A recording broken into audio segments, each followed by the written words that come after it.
Praise the Lord प्रभु जीशु ख्रीष्ट बहुमूल्य नाम समस्त को नमस्कार।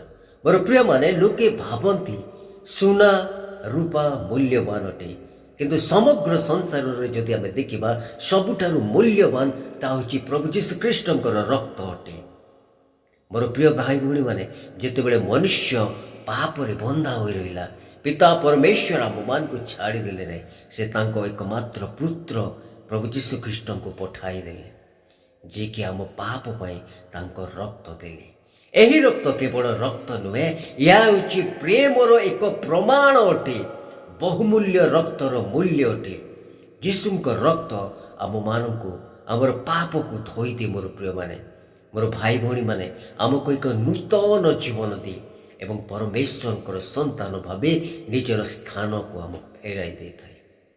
प्रिय प्रभुंकर लोक माने मोर प्रिय भाई भौणी माने जोठारे लज्जा थिला सेठारे सम्मान आसिला। मोर प्रिय माने जोठारे अंधकार थिला सेठारे आलोक आसिला। मोर प्रिय माने जदि आमे देखिबा पुरातन नियम रे एक निर्मल पशुर रक्त जा जायतिला पाप पाई। प्रिय प्रभुंकर संतान माने मोर भाई भौणी माने किंतु जीशु निजे से निर्मल पशु हेले से तांको रक्त देले एक थर और सदा पाई तांको रक्त आज मध्य आम मान सहित काम करुअछि। मोर भाई भौणी माने जो आत्मा तांको डाके से शुद्ध हुए निश्चित भावरे। मोर प्रिय भाई भौणी माने सही रक्त जहाँ कालवरी रे बहितिला सही रक्त आज आम मान को बंचाई पारे आम मान को बंचाइब। आमे माने जेबे भांगी जाउथिबा आमे माने जेते दूर को जीवा जीशुंक रक्त आम मान को संपूर्ण रूप से फेराई आनिबो।